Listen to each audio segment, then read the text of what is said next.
Hi everyone, welcome to another strategy video. इस video में हम बात करेंगे GS1 की स्ट्रैटेजी की। ठीक है। This strategy has help me improve my score from 80s in first mains to 103 in my last mains. तो you can trust this strategy. 20 marks की सिग्निफिकेंट इम्प्रूवमेंट मिली मुझे इस स्ट्रैटेजी से and my friends have followed the similar strategy, उनके भी marks improve हुए। ठीक है। तो 20 नंबर मुझे ये बताने की ज़रूरत नहीं है कि कितने इम्पोर्टेंट है हमारे लिए। It can either put you in the list, make you IAS या फिर throw you out of the list. So let's jump straight into the strategy. अब इस स्ट्रैटेजी को मैंने 4 पार्ट्स में डिवाइड किया है। ठीक है। GS1 में हमारा क्या आता है? Art and culture, modern history, geography and environment, society and social justice. तो इन चारों पार्ट्स को इंडिविजुअली एड्रेस करेंगे और सबका देखेंगे कि उनके नोट्स कैसे बनाने हैं, आंसर राइटिंग कैसे करनी है, मॉडल आंसर्स को कैसे यूज़ करना है, पीवाईक्यू एनालिसिस कैसे करना है और इसके बाद वैल्यू एडिशन कैसे करना है। ठीक है। तो अब let's start with art and culture. तो ये है हमारी आर्ट एंड कल्चर की स्ट्रैटेजी। सबसे पहले हम समझते हैं पीवाईक्यू एनालिसिस को। पीवाईक्यू एनालिसिस इम्पोर्टेंट इसीलिए है क्योंकि पीवाईक्यू के बेसिस पर हमें इंपॉर्टेंट थीम्स पता चलेंगी, कौन कौन सी थीम्स इंपॉर्टेंट है जो बार बार पूछी जा रही हैं। उसके बेसिस पर क्या करो, कुछ इंपॉर्टेंट थीम्स आइडेंटिफाई करो जिसके हमें नोट्स बनाकर रखने हैं। ठीक है। जैसे गुप्ता पीरियड हो गया, ये बार बार पूछा जाता है। विजयनगर एम्पायर, कृष्णदेव राय, फिर गांधार आर्ट, सुबह architecture, rock cut architecture, literary sources आते हैं। तो ये सब चीज़ें आइडेंटिफाई करो पीवाईक्यू के बेसिस पर। इसके अलावा कुछ इंपॉर्टेंट चीज़ें हैं, थीम्स हैं जो बार बार रिपीट हो रही हैं, उन्हें ढूंढो। जैसे टेम्पल आर्किटेक्चर हो गया। ठीक है। उन्हें ढूंढो और उनके नोट्स बनाओ अच्छे से। ऑलराइट। फिर इसके अलावा हमें क्या करना है, हमें देखना है कि नोट्स कैसे बनाने हैं।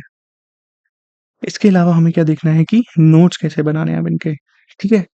तो नोट्स में हमें क्या करना है, जैसे पहले बताया था, इंट्रोडक्शन रेडी रखो कि साउथ इंडियन टेम्पल आर्किटेक्चर पे क्वेश्चन आया या पल्लवा स्वराय, they were the pioneers of south Indian temple architecture, specially king Mahendra Vardhan. उसका पीरियड जरूर याद रखना, ये हिस्ट्री में बहुत जरूरी है कि तुम उसका टाइम पीरियड याद रखो। फिर इंपॉर्टेंट उसके फेजेस में डिवाइड कर दिया, रॉक कट फेज कैसा था, स्ट्रक्चरल फेज कैसा था। और इसके साथ इसमें बहुत इंपॉर्टेंट पार्ट है, वो है एग्जाम्पल्स।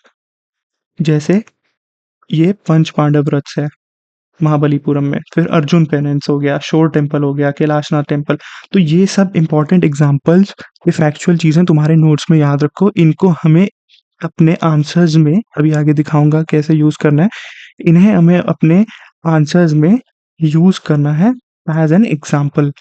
कोई भी पॉइंट लिख रहे हो या वहाँ पर आर्ग्यूमेंट लिख रहे हो, उसके साथ तुम्हें एक एग्जाम्पल डालना है। तो ये एग्जाम्पल तुम्हारे नोट्स में होने चाहिए।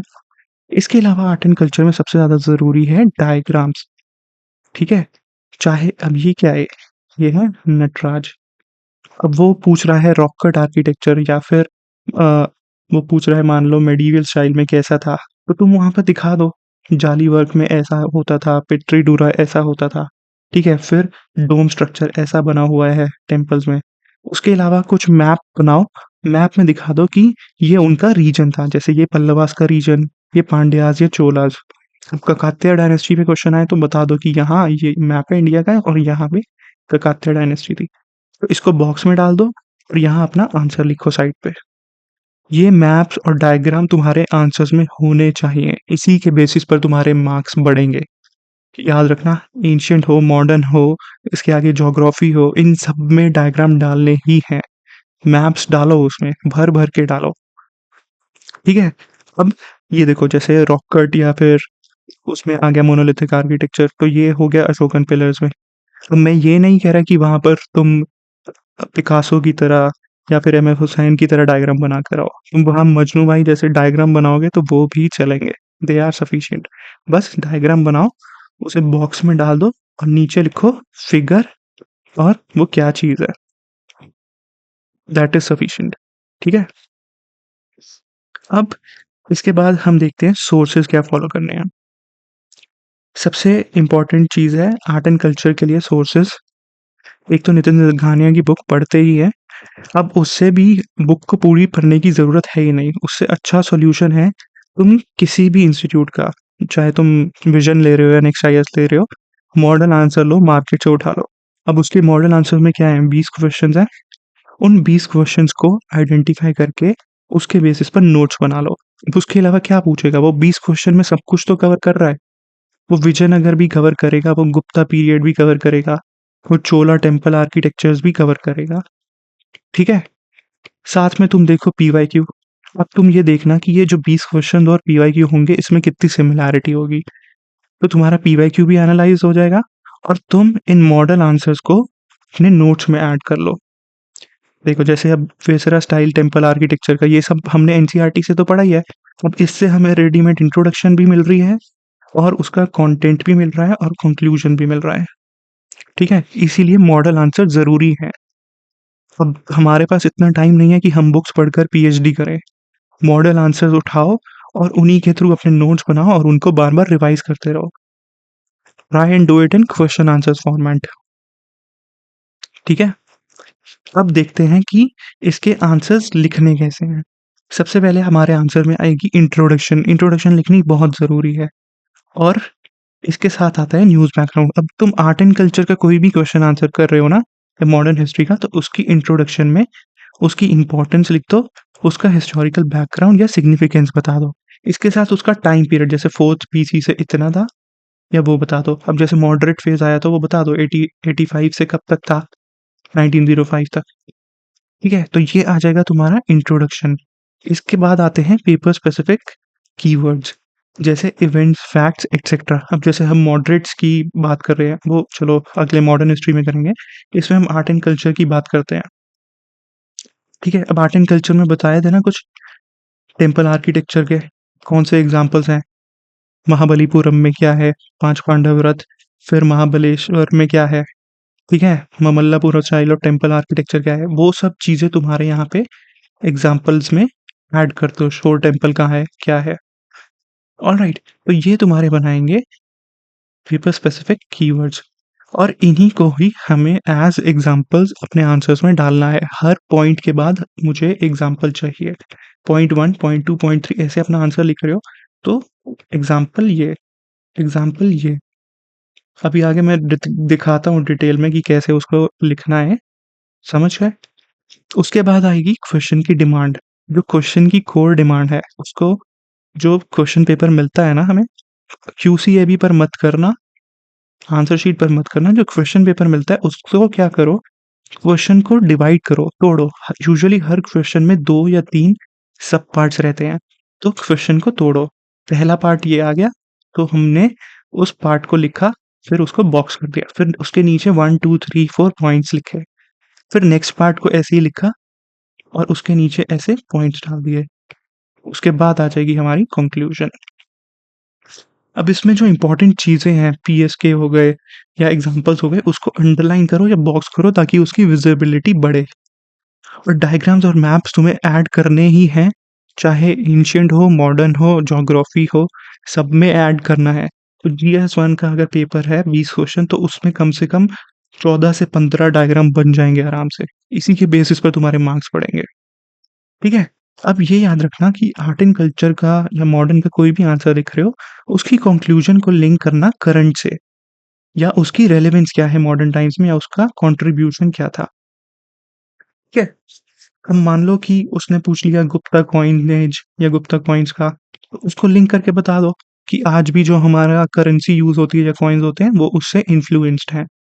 या विजयनगर एम्पायर की बात हो रही है, तो बता दो कि वो इतनी अच्छी इम्पोर्टेंस थी उसकी, इसीलिए उसको आज यूनेस्को ने as a world heritage site recognise किया हुआ है। ठीक है? अब देखते हैं इसका आंसर कैसा लिखना है। ये आंसर मेरे मॉक टेस्ट का है। This is not a perfect answer, but समझते हैं अभी जो फॉर्मेट बताया वो इसमें कैसे यूज किया है। ठीक है? अब ये क्वेश्चन क्या था, with example discuss how the cultural traditions are getting reflected. तो जब क्वेश्चन पेपर मिले उसमें ऐसे डिवाइड करो आंसर को, discuss how the cultural traditions from various region, ये पहला पार्ट। अब इसमें यूजुअली एक ही पार्ट है, तो दूसरे पार्ट की जरूरत नहीं है। तो ये हो गई हमारी core demand, cultural traditions from various region. ठीक है? तो अब इंट्रोडक्शन क्या दी, India is a country with rich part this has impacted the growth of art literature, तो उसकी इम्पोर्टेंस बता दी कि क्या है। उसके बाद अब कोर डिमांड क्या थी? यही थी ना, cultural traditions from various regions get reflected. तो कल्चरल ट्रेडिशंस एंड रिफ्लेक्शन, जो कीवर्ड वो वहाँ यूज़ कर रहा है, कल्चरल ट्रेडिशंस गेट रिफ्लेक्टेड, वो ही तुम्हें यहाँ लिखना है। अपने आप कीवर्ड बनाकर मत लिखना, जो कीवर्ड उसने उधर यूज़ किया है वो ही सेम कीवर्ड यहाँ चाहिए, ताकि एग्जामिनर को पता चले कि तुमने कोर डिमांड एड्रेस की है। ठीक है? अब ये आंसर मुझे आता नहीं था, फिर भी मैंने आंसर बनाकर लिखा है। ऐसा ही तुम्हें वहाँ करना पड़ेगा, क्योंकि कुछ क्वेश्चंस के आंसर नहीं आते। तो जो तुम उसमें क्या कर सकते हो, जो जनरल पॉइंट लिखो और उसके साथ कोई एक स्पेसिफिक चीज़ लिखो, जैसे द्रविड़ म्यूज़िक लिख दिया और उसको ऐसे अंडरलाइन कर दो या बॉक्स कर दो, फिर संकीर्तन्स लिख दिया। ठीक है? अब जैसे गोवा का मैंने उसको लिंक करके दिखा दिया कि गोवन म्यूज़िक, अब वो आंसर ठीक था, बट मुझे उसका एग्ज़ैक्ट नाम नहीं पता था, फिर भी मैंने लिख दिया। तो ऐसा लिखना पड़ेगा। और ये देखो, जब ऐसा तुमने स्ट्रक्चर में सब हेडिंग डाल दी, उसके बाद 1, 2, 3 ऐसे पॉइंट्स में आंसर लिखो। 10 मार्क का है तो 8 से 10 पॉइंट देकर आओ। 15 मार्क का क्वेश्चन है तो वहाँ कोशिश करो 15 पॉइंट्स देकर आओ उसे। मैंने एक गलती की यहाँ पर कि मैंने डायग्राम नहीं बनाया। वो एक जिसने इवैल्यूएट किया उसने बिल्कुल ठीक बताया कि यहाँ डायग्राम की ज़रूरत थी। तो ऐसे इंडिया का मैप बन सकता था इधर, इधर में, ठीक है? और वहाँ पे हम ये रीजन्स बता देते। ऑलराइट। अब उसने ये भी बताया कि पर्टिकुलर एग्ज़ाम्पल्स, वो मुझे आते नहीं थे इसलिए मैंने लिखे नहीं। ये एग्ज़ाम्पल्स तुम्हें हर पॉइंट के साथ यहाँ डालने थे। फिर कंक्लूजन लिख दिया। अब मैंने क्या बोला था, उसको करंट के साथ लिंक करके दिखाओ कंक्लूजन को, या उसकी रेलेवेंस दिखाओ। तो मैंने क्या कहा कि thus these traditions enhance the music and give it a special identity. This identity is seen worldwide, even in Hollywood. तो बता दिया कि कैसे वो इवॉल्व होकर अब आया, फ्यूजन म्यूजिक भी बनने लग गए और यहाँ तक कि हॉलीवुड में भी उसे यूज कर रहे हैं। Simple point. ठीक है? अब मान लो कोई वो पूछता है कि म्यूरल पेंटिंग्स या कोई आर्ट एंड कल्चर के बारे में पूछता है, कोई आर्ट वर्क्स के बारे में, जैसे मधुबनी पेंटिंग्स हो गई या पेंटिंग्स का पूछता है, तो उसका लिख दो तुम कि आजकल क्या चल रहे हैं, एनएफटीज। एनएफटीज में भी इनका यूज हो रहा है। ठीक है? ऐसे मल्टी डायमेंशनल भी बन गया था। एनएफटी क्या होते हैं? Non fungible tokens. ऑलराइट। तो ये हो गया हमारा आर्ट एंड कल्चर। अब चलते हैं नेक्स्ट मॉडर्न हिस्ट्री पे। तो मॉडर्न हिस्ट्री के हमारे नोट्स कैसे बनाने हैं, पहले देखते हैं पीवाईक्यू कैसे एनालाइज करना है। पीवाईक्यू में वही देखो, जो सिग्निफिकेंट सिलेबस क्या है, significant events, personalities and issues. तो जो कॉमन थीम्स हैं उनको देखो, क्या वो बार बार पूछ रहा है, जैसे कर्जन की पॉलिसी, फिर गांधीयन मूवमेंट मॉडरेट फेज में क्या था, एक्सट्रीमिस्ट से कैसे डिफरेंस था, फिर इंट्रोडक्शन ऑफ रेलवे से क्या इम्पैक्ट पड़ा, अपराइजिंग, सोशल रिफॉर्म मूवमेंट्स। ठीक है? उसके अलावा इसका क्या कंट्रीब्यूशन था, मेनी फोर्सेस पूछ लेता है, रोल ऑफ वुमेन पूछ लेता है। तो ऐसे थीम्स आइडेंटिफाई करो और उसके नोट्स बनाओ। अब उसको भी तुम क्या कर सकते हो, एक तो हो गई हमारी स्पेक्ट्रम जो हम पढ़ रहे हैं, उसको हम बेसिक रीडिंग कर रहे हैं, उसके साथ मॉडल आंसर्स लो, उसको एनालाइज कर लो, उसको देख लो कि कैसे उसके मॉडल आंसर्स लिखने हैं और कौन कौन से क्वेश्चन आ रहे हैं। तुम्हें समझ में आ जाएगा। तुम मार्केट से जब 20 क्वेश्चन वाला टेस्ट उठाकर देखोगे कि हाँ यार, बार बार सेम ही थीम्स रिपीट हो रही है, उनको पीवाईक्यू के साथ भी मिलाकर देखना, सेम ही थीम्स रिपीट हो रही हैं। ठीक है? तो ये जो तुम मॉडल आंसर लोगे, ये टेस्ट बस किसी भी फोटोकॉपी शॉप पे मिल जाता है मार्केट में, ओआरएन में, या फिर ये घर पे भी डिलीवर हो जाता है, तो डायरेक्टली वो ही ले लो। अब हम देखते हैं कि इसकी आंसर राइटिंग कैसे करनी है मॉडर्न की। मॉडर्न की भी काफ़ी ज़्यादा ऊपर एंशिएंट की तरह ही रहती है। इंट्रो में हम न्यूज़ बैकग्राउंड देंगे, इम्पोर्टेंस या हिस्टोरिकल बैकग्राउंड, फिर पेपर स्पेसिफिक कीवर्ड्स जैसे नेम्स, लीडर्स। अब जैसे मॉडरेट्स की बात हो रही है तो तुम्हें उनके नाम लिखने पड़ेंगे कि उनके लीडर्स कौन थे। एक्सट्रीमिस्ट की बात हो रही है तो बताओ एक्सट्रीमिस्ट कौन थे। ठीक है? लाल बाल पाल कौन थे, उनके नाम लिख कर दिखाओ। फिर इसमें सबसे इम्पोर्टेंट चीज़ आती है मॉडर्न में, क्रोनोलॉजी। अब कोई भी क्वेश्चन पूछेगा वो कि मॉडरेट्स कैसे आए या गांधीयन मूवमेंट कैसे आई, तो तुम क्या करो, जैसे इंट्रोडक्शन लिख रहे हो ना, उसके बाद एक छोटा सा ऐसे बॉक्स बना के क्रोनोलॉजी दिखा दो कैसे उनकी एवोल्यूशन हुई। जैसे अगर उसने पूछा गांधीयन फेज़, तो तुम नीचे ऐसे डायग्राम बना दो और लिख दो कि पहले यहाँ 1885 तक मॉडरेट, उसके बाद मॉडरेट फेज़ आया, 1905 तक एक्सट्रीमिस्ट, 1915 के बाद 1920 के बाद गांधीयन फेज़। ठीक है? तो ये तुम्हारा एक डायग्राम वाला एलिमेंट आता है आंसर में। ठीक है? उसके बाद अंडरलाइन और बॉक्स करना है और मैप्स भी डालो इसमें। अब वो पूछ रहा है कि मान लो कोई इंपॉर्टेंट उसने मूवमेंट पूछ ली, कहाँ-कहाँ पर हुई थी, तो तुम ऐसे मैप में बनाकर दिखा दो, इंडिया के मैप में, और उसको प्लेस को ऐसे यहाँ पे सर्कल कर लो या डॉट मार के यहाँ पे जगह का नाम लिख दो और नीचे लिख दो फिगर। अभी दिखाता हूँ आगे ऐसे कैसे यूज़ होगा। ठीक है? और इसमें भी एग्ज़ाम्पल्स डालो, ये पीएस के ही इसके एग्ज़ाम्पल्स बनेंगे, हर पॉइंट के बाद तुम्हारे ये आने चाहिए। अब इसकी कंक्लूजन को भी रेलेवेंस बता दो मॉडर्न टाइम्स में क्या है या फिर कंट्रीब्यूशन क्या था। अब मान लो वर्ल्ड हिस्ट्री में कोल्ड वॉर का क्वेश्चन आता है, तो उसको लिंक कर दो यूएस चाइना कोल्ड वॉर को। प्रेजेंट टाइम्स में यूएस चाइना राइवलरी को भी कोल्ड वॉर बोला जाता है और उसकी ये उससे सिमिलैरिटीज हैं। बस कंक्लूजन हो गया।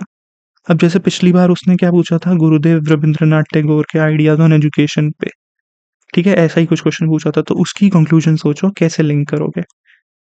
मैंने क्या सोचा, उसकी कंक्लूजन ऐसे लिंक कर सकते हैं कि उसकी ना लिख दिया कि हिज आइडियाज या views on education made a significant impact, and even आज भी जब हमारी न्यू एजुकेशन पॉलिसी बनी उसमें it was influenced by his ideas. अब वो सही है या नहीं है मुझे नहीं पता, बट वो 100% उससे कुछ ना कुछ इन्फ्लुएंस तो हुआ ही होगा। तो ये तुम्हारा बन गया कंक्लूजन। ठीक है, ये हो गई हमारी मॉडर्न की टेक्निक। अब इसका कोई एक मॉडल आंसर देखते हैं। Highlighting the emergence of working class movement, discuss it's contribution. अब देखो, तोड़ो क्वेश्चन को पार्ट्स में। इमर्जेंस बताओ पहले, फिर contribution towards it's freedom struggle. दो पार्ट हो गए क्वेश्चन के।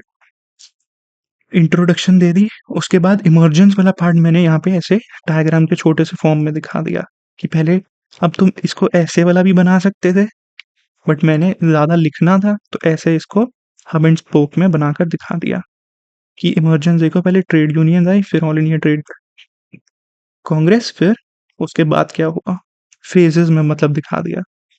क्योंकि ये 10 मार्कर का था इसीलिए जगह कम रहती है, उसमें 2 पेजेस होते हैं। अब फिर कंट्रीब्यूशन इन फ्रीडम स्ट्रगल देखो, क्या कंट्रीब्यूशन किया, यहाँ पॉइंट्स लिखो और पॉइंट्स के साथ एग्जाम्पल डालो। जैसे ये बॉम्बे मिल्स एंड एसोसिएशन हो गई, कैलकाटा में jute industry provided social based, created public opinion against oppressive, example bomb in central assembly, Bhagat Singh. तो ये सब तुम्हारे पेपर स्पेसिफिक कीवर्ड्स हैं, अब उनको तुम एज एग्जाम्पल डाल दो। जनरल पॉइंट लिखो और एग्जाम्पल में ये डालो। अब मान लो कि पीछे आर्ट एंड कल्चर की बात कर रहे थे, अब उसमें कोई क्वेश्चन पूछता वो पेंटिंग्स पर, तो तुम डाल दो कि हर पेंटिंग में दे यूज विविड कलर्स या लाइफ लाइक इफेक्ट्स डाला हुआ। फिर उसमें नीचे लिख दो एग्जाम्पल बोधिसत्व पद्मपानी इन अजंता, तो उसे पता चल जाएगा कि इसको हिस्ट्री आती है। ठीक है, फिर radical ideology with in Congress, example उनके नाम आ गए, ये हम पीएस की को ही हम एज एन एग्जाम्पल यूज कर रहे हैं, तो वो समझ जाएगा कि इसको कोर डिमांड पता है। ये चीजें लिखनी बहुत जरूरी है। तो थोड़ा सा अपना पॉइंट समझाया एक लाइन में, फिर आगे एग्जाम्पल डाल। कंक्लूजन क्या आ गया, दस these movements provided a new trend and made these movement more vigorous. बस खत्म, सिंपल। ठीक है, तो ये हो गया हमारा मॉडर्न हिस्ट्री वाला पार्ट। अब नेक्स्ट वीडियो में हम क्या करेंगे, एक बार ना टॉपर कॉपीज भी एनालाइज करके दिखा दूंगा कि कैसे टॉपर्स ने आंसर लिखे थे। कुछ बहुत अच्छी टॉपर्स कॉपी है, स्पेसिफिकली GS1 के लिए वो शुभम कुमार थे, AIR1। ठीक है, 2020 या 21 में उनकी बहुत अच्छी है GS1 की, वो जरूर देख लेना। अब चलते हैं ज्योग्राफी एंड एनवायरनमेंट पे। सबसे पहले आता है इसका नोट्स कैसे बनाएंगे ज्योग्राफी एंड एनवायरनमेंट के। तो ज्योग्राफी एंड एनवायरनमेंट के नोट्स ऐसे बनाएंगे। मान लो तुम बना रहे हो अर्थक्वेक, और पहले उसकी डेफिनेशन आ गई, अर्थक्वेक क्या होता है। ठीक है, उसके बाद याद रखना ज्योग्राफी में बहुत ज़्यादा डायग्राम्स लगेंगे, तो ऐसे डायग्राम्स वहाँ तुम्हें अपने आंसर में बनाकर आने हैं, इसे नोट्स में ऐड कर लो। फिर अब ये मैंने यहाँ इम्पोर्टेंट अर्थक्वेक्स मतलब जो फेमस अर्थक्वेक्स थे वो क्यों लिखे? क्यों मेरे नोट्स में आए? ये मेरे नोट्स में इसीलिए आए क्योंकि मैंने पीवाईक्यू एनालाइज़ किया था। वो पूछ चुके हैं ऑलरेडी कि 2000 या पिछले डिकेड में 3 डिकेड में कौन से अर्थक्वेक आए हैं। इसीलिए मैंने इनको नोट्स में ऐड किया। ठीक है? तो जब पीवाईक्यू पढ़ोगे तब पता चलेगा कि क्या चीज़ें नोट्स में ऐड होनी चाहिए। फिर ये हमारी प्लेट टेक्टोनिक्स आ गई और वर्ल्ड डिस्ट्रीब्यूशन ऑफ अर्थक्वेक्स कहाँ ज़्यादा आते हैं। देखो रिंग ऑफ फायर पूछा उसने, तो यहाँ पर तुम पैसिफिक का रिंग ऑफ फायर का डायग्राम बनाकर आओगे। ये डायग्राम बहुत ज़रूरी है बनाना वहाँ पे। मुझे पता है 15 मिनट के क्वेश्चन में 11 मिनट 15 मार्कर में 11 मिनट देने हैं। ये डायग्राम बनाओ वहाँ पर, बन जाएगा। मैंने बनाया है, सारे सबने बनाया है। कोई इसमें रॉकेट साइंस नहीं है। फिर मान लो आता है साइक्लोन्स पे, तो उसकी डेफिनेशंस कैसे बनते हैं, क्या होता है, उसका डायग्राम आ गया हमारा और उसकी साइक्लोन्स की कंडीशंस क्या रहती है। और इसके साथ ये भी याद रखना, इसमें हमें कुछ फैक्ट्स या रिपोर्ट्स भी लगेंगी एनवायरनमेंट और ज्योग्राफी वाले पार्ट में, जैसे कि 13 स्टेट्स एंड ड्यूटीज है वल्नरेबिलिटी की, हमारी इतनी coast line is vulnerable to cyclone and tsunami. अब ग्लोबल क्लाइमेट रिस्क इंडेक्स ने बोला है कि वल्नरेबिलिटी बढ़ती जा रही है। क्यों इंक्रीज हो रही है ये भी देख लो। एल नीनो मोडोकी आ गया, increase in emissions of aerosols आ गया। तो ये पेपर स्पेसिफिक कीवर्ड्स तुम्हारे आंसर्स में डालो। ठीक है, अब जैसे ये एक कॉमन पार्ट था कि काफ़ी ज़्यादा न्यूज़ में था, मुझे लग रहा था ये पूछ सकता है कि अरेबियन सी में ज़्यादा क्यों बढ़ रहे हैं, तो मैंने उसको ऐसे छोटे से नोट्स में बना कर रख लिया।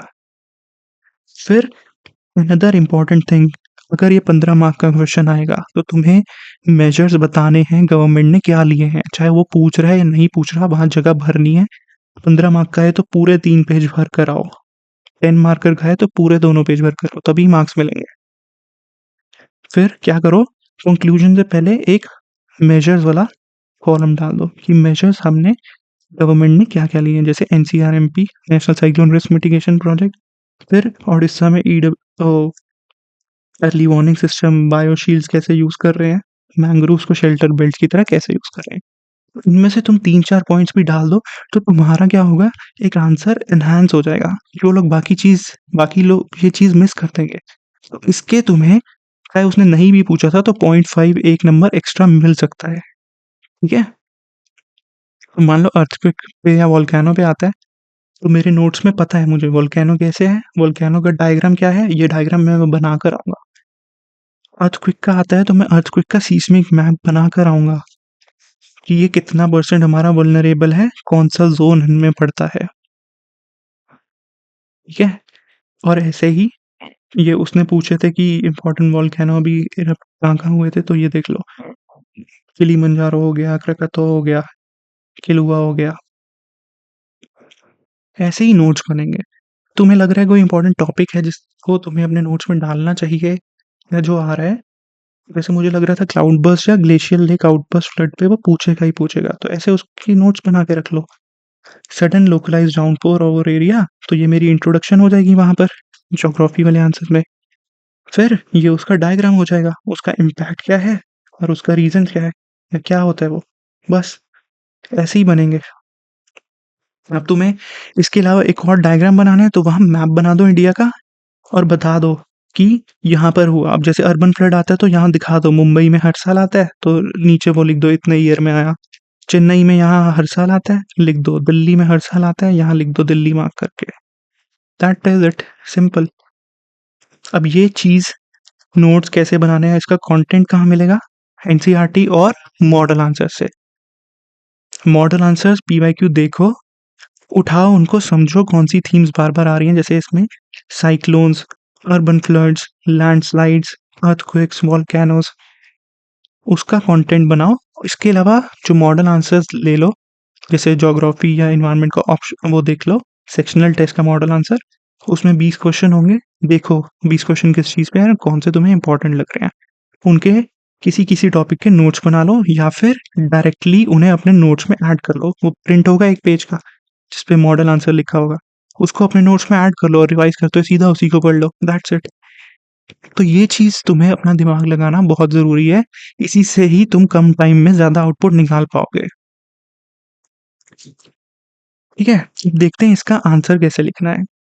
इसके आंसर के लिए याद रखना इंट्रोडक्शन कैसी होगी। इंट्रोडक्शन होती है हमारी 4 टाइप की। एक होती है डेफिनेशन बेस्ड, जैसे अर्थक्वेक पे उसने पूछा या साइक्लोन पे पूछा तो पहले मैंने डिफाइन किया। फिर रिपोर्ट या डेटा, ठीक है? रिपोर्ट डेटा देकर दिखा दिया अकॉर्डिंग टू दिस रिपोर्ट या फिर ग्लोबल क्लाइमेट वॉच कुछ भी, इतने परसेंट हमारे अर्थक्वेक या साइक्लोन की वल्नरेबिलिटी इंक्रीज़ हो रही है। ठीक है?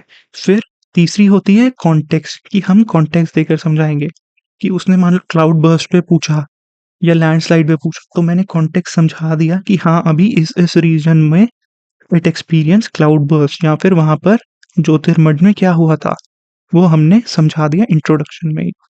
और तीसरी होती है आयरनी बेस्ड, वो मैं आगे बताऊँगा, वो ज़्यादा सोसाइटी में यूज़ होती है। उसमें हम 2 चीज़ों को कंपेयर करते हैं कि जैसे वुमेन पे पूछा तो हम क्या बोल देंगे कि दो इंडिया में वुमेन की पॉपुलेशन इतनी ही है या इतने इनिशिएटिव्स भी हैं, despite that women global gender gap report में हमारी रैंकिंग इतनी है, इतने परसेंट इतने क्राइम्स हो रहे हैं against women as per NCRB day. ठीक है? इसके अलावा क्या करना है हमें, पेपर स्पेसिफिक कीवर्ड्स। अब इसमें क्या होंगे, जैसे एल नीनो हो गया, अर्बन हीट आइलैंड इफेक्ट हो गया, वो क्या होता है, वो तुम्हें अपने आंसर्स में डालना है। फिर जो क्वेश्चन की डिमांड है उसको ऐसा हेडिंग में डालेंगे, और जो कोई की कोर चीज़ें या कीवर्ड्स हैं उनको भी हेडिंग में डाल देंगे। एग्जाम्पल्स अंडरलाइन बॉक्स कर देना, और इसमें डायग्राम्स बता दिया है, हर पॉइंट के बाद एग्जाम्पल आएगा। डायग्राम्स मैप ऑलमोस्ट हर क्वेश्चन में आ जाएगा ज्योग्राफी के।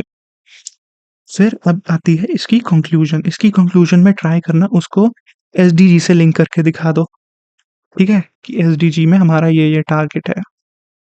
या फिर पहले मेजर्स बता दो गवर्नमेंट ने क्या इनिशिएटिव लिए हैं, उसके बाद कोई ग्लोबल चीज़ से लिंक कर दो, एसडीजी हो गया, जैसे सीडीआरआई हो गया, ठीक है, या मोदी जी ने जी20 में कुछ बोला है उससे रिलेटेड, तो वो लिंक करके बता दिया।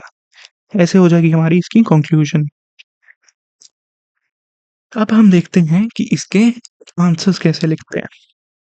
समझ गए अब टेक्निक आंसर लिखने की?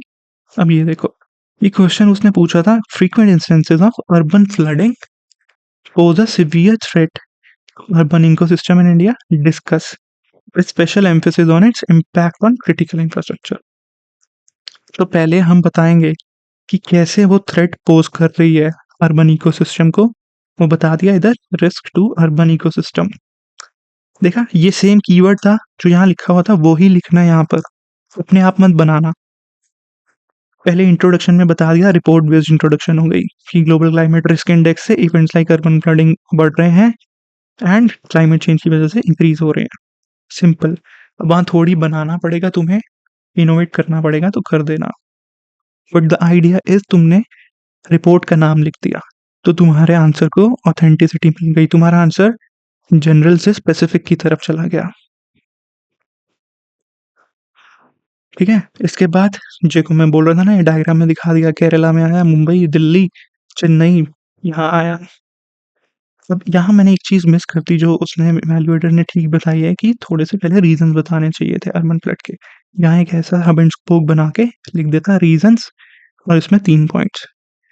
फिर रिस्क टू अर्बन इंफ्रास्ट्रक्चर कैसे होता है, ये पॉइंट्स बता दिए। अब एग्जांपल देखो, ये बोला था ना आईपीसीसी की 6th असेसमेंट रिपोर्ट। अब कोई भी एनवायरनमेंट का क्वेश्चन आ रहा है, ज्योग्राफी का क्वेश्चन आ रहा है, क्लाइमेट चेंज का आ रहा है, तुम इसको धड़ल्ले से यूज़ करो रिपोर्ट को।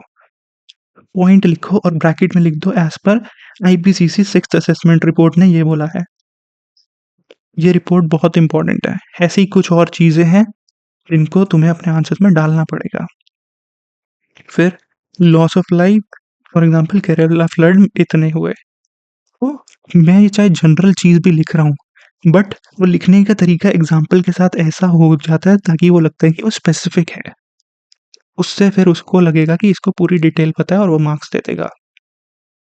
अब सेकंड पार्ट क्या हो गया, impact on critical infrastructure. Simple, क्या इम्पैक्ट होगा, पावर ग्रिड आउटेज और disruption on transport network etcetera करके बता दिया। अब मेजर्स नीडेड टू, अब देखो मेरे पास और पॉइंट्स नहीं थे लिखने के लिए और जगह भी बच रही थी, तो मैंने क्या किया, यहाँ मेजर्स नीडेड टू टैकल। उसने पूछा भी नहीं था क्वेश्चन में, फिर भी ये ऐड किया और ये करना है। 15 मार्कर में थोड़ा एक वे फॉरवर्ड होना चाहिए, इतनी स्पेस उसको दो। क्या है, एनडीएमए गाइडलाइंस बताया था, एग्जाम्पल बता दिया, और ये आई फ्लोस।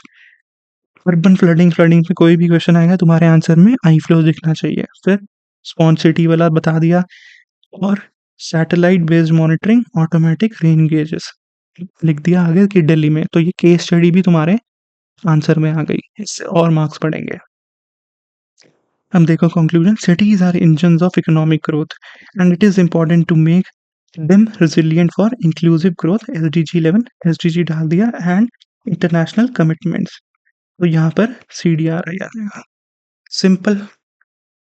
अब ये कितनी इम्पैक्टफुल हमारी कंक्लूजन बन रही है, इसमें वो कीवर्ड भी आ रहा है, जुमला भी आ रहा है, और एसडीजी भी आ रहा है। ऑलराइट, तो ये हो गई हमारी क्लाइमेट और एनवायरमेंट वाले पार्ट की, ज्योग्राफी और एनवायरमेंट वाले पार्ट की। अब last let's move to society वाला part. This part is very scoring, इसको अच्छे से समझ लो कि कैसे करना है। सबसे इंपॉर्टेंट इसकी चीज है, इसमें पीवाईक्यू एनालाइज करो, ठीक है। देखो कौन सी इंपॉर्टेंट थीम्स रिपीट हो रही हैं। कास्टिज्म पे क्या पूछ रहा है वो, रीजनलिज्म पे क्या चीजें पूछ रहा है, अर्बनाइजेशन, ग्लोबलाइजेशन, इनको वो कैसे सोसाइटी के एंगल से लिंक करके पूछ रहा है। इसके अलावा कुछ कॉमन चीजें हैं, जैसे वुमेन वाला हो गया एस्पेक्ट, पॉवर्टी, हंगर हो गया। इसी के अराउंड हमें नोट्स बनाने हैं अपने, ठीक है। अब इसका सोर्स क्या रहेगा, इसका बेसिक सोर्स रहेगा पीवाईक्यू और मॉडल आंसर्स। मॉडल आंसर्स उठाओ, उन्हीं का ही कंटेंट अपने नोट्स में ऐड कर लो और उन्हें यूज करो, ठीक है। इसके अलावा सोसाइटी वाले पार्ट में बहुत इंपॉर्टेंट है कीवर्ड्स, पेपर स्पेसिफिक कीवर्ड जो सारे ऊपर बताए हैं अलग अलग थे, जैसे उसमें अर्बन हीट आइलैंड इफेक्ट था। सोसाइटी के पार्ट में तुम्हें कुछ कीवर्ड्स डालने पड़ेंगे, जैसे feminisation of poverty, son meta preference, किसने बोला था, इकोनॉमिक सर्वे में। Amazonisation, McDonaldisation, glocalisation, triple burden of malnutrition, sons of soil, कोई रीजनलिज्म पे पूछे तो उसमें डालो। फिर melting pot, salad bowl model, ठीक है, मल्टीकल्चरलिज्म, मल्टीलिंग्विज्म। तो ये सारे कीवर्ड्स, इसके अलावा भी अलग कीवर्ड्स हैं, उसकी मैं एक लिस्ट शेयर कर दूंगा, कंपाइलेशन है मेरे पास कीवर्ड्स की, उसको अपने आंसर्स में डालो सोसाइटी के, ठीक है। अब देखते हैं कि इसके नोट्स कैसे बनाने हैं। मान लो ये टॉपिक है रीजनलिज्म का, पहले मैंने डेफिनेशन लिख ली कि रीजनलिज्म का मतलब क्या होता है, पर्टिकुलर रीजन या state over country as a whole. इसके बाद कीवर्ड डाल दिया, इसका मतलब हो गया सब नेशनलिज्म या सब टेरिटोरियल लॉयलिटी। फिर कुछ कीवर्ड जो मैं अपने आंसर में यूज करूंगा, sons of soil, separate statehood. अब इसकी अलग अलग फॉर्म्स क्या है, फॉर्म्स या मैनिफेस्टेशन है, separate state, example separate flag, example Karnataka के केस में हुआ था। फिर रिजर्वेशन की डिमांड हो रही है, अब क्या आएगा, स्पेशल कैटेगरी स्टेटस की डिमांड हो रही है। इंटरस्टेट रिवर वाटर डिस्प्यूट्स बढ़ रहे हैं, demand for autonomy, separatism, Gorkhaland आ गया, बुंदेलखंड आ गया। उसके अलावा डिमांड फॉर फुल स्टेटहुड आ गया, ऑलराइट। फिर कुछ स्टेट्स क्या मांग रही है, हमें स्टेट के अंदर ही रीजनल ऑटोनॉमी चाहिए। इन सबको याद रखो कि क्या मेन इश्यूज हैं, और उसके बाद क्या उसके एग्जाम्पल्स हैं। फिर इंटरस्टेट कॉन्फ्लिक्ट, जैसे असम में और मिजोरम के बीच में चल रहा था, violence against migrants, secessionism, Khalistan, Greater Nagaland, Dravida Nadu. और स्टेटहुड वाली कौन सी हो गई, बुंदेलखंड, विदर्भ, पूर्वांचल, द्रविड़ नाडु, दार्जिलिंग, ठीक है। फिर लिंग्विस्टिक ऑर्गेनाइजेशंस की डिमांड। तो ये सब चीज़ें अपने नोट्स में डालकर रखो। और एग्जांपल्स, हरियाणा ने क्या किया था, ये लोकल्स के लिए रिजर्वेशन। अब इसमें एक चीज़ देखो, इंटरनेशनल एग्जांपल ये भी तुम डाल सकते हो। ये खाली फिनोमिना इंडिया में ही नहीं, पूरे वर्ल्ड में देखा जा रहा है, जैसे कि स्पेन में कैटलोनिया, और UK Scotland, northern Ireland, Canada में क्यूबेक, ठीक है। अब इसी चीज को तुम वहां पर मैप की तरह दिखा दो, क्वेश्चन आया अगर उसका, तो ये मैप बनाकर दिखा दो, ये इसमें रीजन मेंशन कर दिया। इसके अलावा देखो अगर कास्ट सिस्टम पे आता है तो डेफिनेशन बता दी पहले कास्ट की क्या होती है। सिस्टम ऑफ सोशल स्ट्रैटि अब ये कीवर्ड है सोशल स्ट्रैटिफिकेशन तो इसको अंडरलाइन या बॉक्स कर दो based on the principles of purity and pollution. अब ये आ गया diagram. Features of caste system क्या है? Status by birth, idea of purity and pollution, unequal distribution. ठीक है। फिर फोर्सेस ऑफ चेंज या कंटेम्पररी रियलिटी लूजिंग रेलेवेंस। अब ये किस लिए मैंने यहाँ नोट्स में डाला है क्योंकि ये पीवाईक्यू में पूछ चुका है। ठीक है। अब यहाँ समझो कि परसिस्टेंस ऑफ कास्ट सिस्टम वो पूछ रहा है कि कैसे चल रहा है, कैसे चल रहा है कास्ट सिस्टम। क्योंकि कास्ट बेस्ड मैट्रिमोनियल साइट्स आ गई, एजुकेशनल इंस्टीट्यूशंस आ गए, फिर politicisation of caste and castisation of politics, ये रजनी कोठारी ने बोला है, बहुत इंपॉर्टेंट है ये। इसके एग्जाम्पल भी याद रखो कि कास्ट बेस्ड इकोनॉमिक एसोसिएशन बन रही है, फिर मैनुअल स्कैवेंजिंग चल रही है, caste consciousness, demand for socio economic caste census. हर स्टेट में डिमांड हो रही है कि हमें कुछ कम्युनिटीज जैसे मराठा हो गए, जाट हो गए, ये डिमांड कर रहे हैं कि हमें ओबीसी स्टेटस चाहिए। ठीक है। इसके अलावा एक अच्छी सी कंक्लूजन ये होनी चाहिए तुम्हारी फॉरवर्ड लुकिंग और पॉजिटिव। जैसे कि कास्ट का जो एस्पेक्ट है, it is the biggest threat to social and moral fabric of Indian society, hence its need to be addressed on urgent basis to achieve the values of justice, equality, fraternity। अब हमने इसमें इसको हमारे constitution के साथ link कर दिया। ये है इसकी खास बात। सोसाइटी वाले एंगल में कॉन्स्टिट्यूशन के साथ आराम से लिंक किया जा सकता है। अपने आंसर्स को बताओ, जस्टिस, इक्वालिटी, फ्रेटर्निटी के लिए ये चीज़ इंपॉर्टेंट है। ठीक है। बिल्कुल सिंपल टॉपिक्स हैं इसके, इतने नोट्स बनाओ और उसी को ही अच्छे से याद कर लो। जैसे आया वल्नरेबल सेक्शन में ट्राइबल ग्रुप्स का, तो बताओ सेंसस, ये बहुत इंपॉर्टेंट है। तुम्हें वहाँ कोड करना होगा कि सेंसस में ये लिखा है, चाहे तुम पूरा उसका फिगर कोड मत करो, लिखो as per census 2011, as per socio economic caste census. ये चीज़ें तुम्हारे आंसर में डालनी बहुत ज़रूरी है। उसकी कितनी पॉपुलेशन है, कितने परसेंट इलिटरेट है। ठीक है। फिर उसमें कहीं भी आया ट्राइबल पे क्वेश्चन तो मुझे पता है वहाँ पे मुझे ज़्यादा कमेटी डालनी ही है। मैं बताऊंगा उसका सोल्यूशन क्या है, पॉइंट लिखूंगा 2-3 कि ये करो ये करो। तुम्हें पता है कि क्या करना चाहिए, उनको कैसे इंप्रूव करना चाहिए, लैंड एक्विजिशन की बात करनी चाहिए। जनरल पॉइंट लिख दो और ब्रैकेट में लिख दो एज पर ज़्यादा कमेटी। तो उसको समझ में आ जाएगा कि इसको पता है कि ये इस चीज़ की बात कर रहा है, उसको पूरी सब्जेक्ट की नॉलेज है, वो दिख जाएगा एग्जामिनर को। फिर नेहरू ट्राइबल पंचशील, ये लिख दो अपने वे फॉरवर्ड से पहले। पीवीटीजी का है तो धेबर कमीशन की रिपोर्ट आई थी, तो ये देखते ही वो समझ जाएगा कि तुम्हें पता है। ठीक है। अब एग्जाम्पल, सेंटिनलीज ने एक अमेरिकन नेशनल को मार दिया था। फिर अंडमान जीटी रोड बन रही है, ह्यूमन सफारीज हो रही हैं, उसका इशू चल रहा था।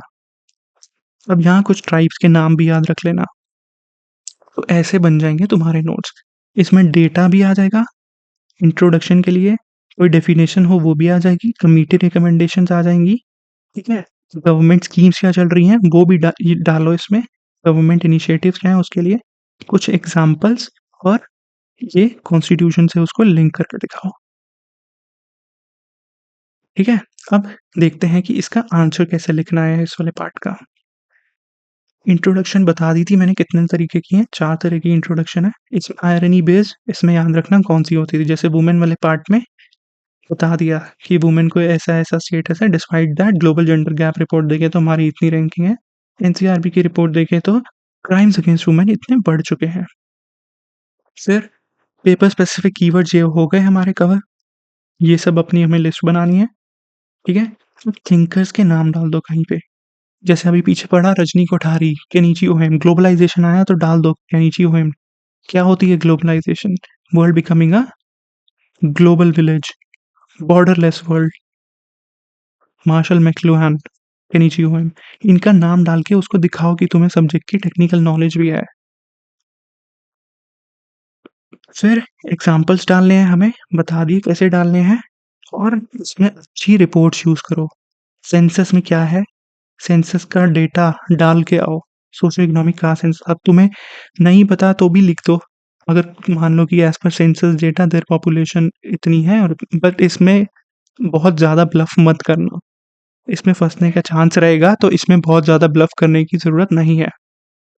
फिर ह्यूमन डेवलपमेंट इंडेक्स में हमारी रैंकिंग कितनी है, एससी कमिटी और केसेस डाल दो इसमें, कॉन्स्टिट्यूशन के आर्टिकल्स डाल दो कि वुमेन के लिए हमारे पास क्या-क्या है, वुमेन में क्या है 243 डी हो गया, फिर और जो इक्वालिटी, जस्टिस की बातें हैं वो सब करके आओ। कंक्लूजन को लिंक कर दो एसडीजी में। पॉवर्टी की बात है, हंगर तो 1, 2 ठीक है? ऐसे हेल्थ, एजुकेशन, वुमेन पे आया, एसडीजी 5 को अचीव करने के लिए हमें ये करना ज़रूरी है। इंडिया एट 75 के साथ लिंक कर दो और इसमें तुम कोट्स भी डाल सकते हो कि वुमेन से रिलेटेड आया, a bird can not fly on it's one wing, तो वुमेन को एम्पावरमेंट बहुत ज़रूरी है। ऐसी कोई कोट्स भी तुम अपने कंक्लूजन में डाल सकते हो, ठीक है? अब इसका एक बार हम देख लेते हैं मॉडल आंसर्स, ठीक है? मॉडल आंसर सॉरी, इसका आंसर राइटिंग स्ट्रैटेजी देख लेते हैं, कैसे मैंने इसको आंसर किया था।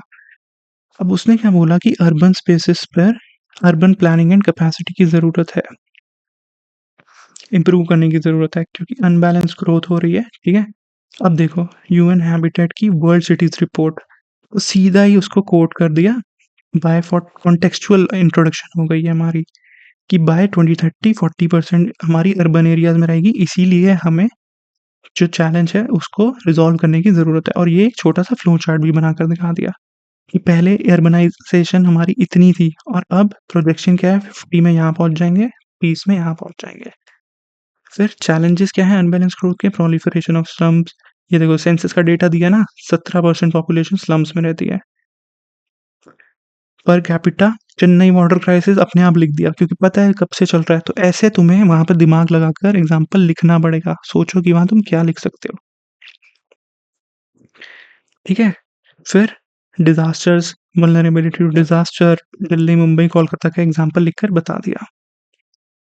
Hence there is a need for urgent reforms, उसमें बता दिया। देखो इसमें सेकंड एआरसी भी डाल दी, फिर नीति एट 75 डाल दिया। पॉइंट लिखो एग्ज़ाम्पल और ब्रैकेट में कौन सी रिपोर्ट ने बोला है। कम्युनिटी पुलिसिंग, जनमैत्री केरला, ये बहुत इंपॉर्टेंट एग्ज़ाम्पल है, ठीक है? फिर गवर्नमेंट ने क्या मेजर्स लिए हैं, वो बता दिया, एक्स्ट्रा पॉइंट आ गया है, क्योंकि हमें सॉल्यूशन ओरिएंटेड रहना है 15 मार्क में। गवर्नमेंट स्कीम्स लिख दी और शीट भी भरनी है, इसीलिए कुछ तो लिखना ही पड़ेगा यार। तो सीधा लिख दो। अब तुम्हारे पास अगर जगह कम बच रही है तो ऐसे हब एंड स्पोक बनाकर इसको लिख देना। फिर time has come to forge a new model of urban development for safe, inclusive and resilient cities ensuring सबका साथ सबका विकास। सिंपल कंक्लूजन बन गई, इसको बना के रख लो और आंसर में लगा कर लो। Alright, with this let's end this lecture. I hope you liked it और थोड़ी क्लैरिटी मिलेगी आपको कि अब जीएस1 कैसे अप्रोच करना है। With this strategy you can definitely improve your marks. इसके बाद हम नेक्स्ट वीडियो में देखेंगे कुछ टॉपर कॉपीज एनालाइज करके कि उन्होंने ये स्ट्रैटेजी कैसे लगाई। आप अपने लेवल पर भी जाओ और टॉपर कॉपीज एनालाइज करके देखो। तो अब समझ गए कि नोट्स कैसे बनाने हैं, वैल्यू एडिशन कैसे करना है, आंसर कैसे लिखना है और प्रेजेंटेशन कैसे करनी है, ठीक है? Alright, so let's end it. Have a great day ahead, all the best.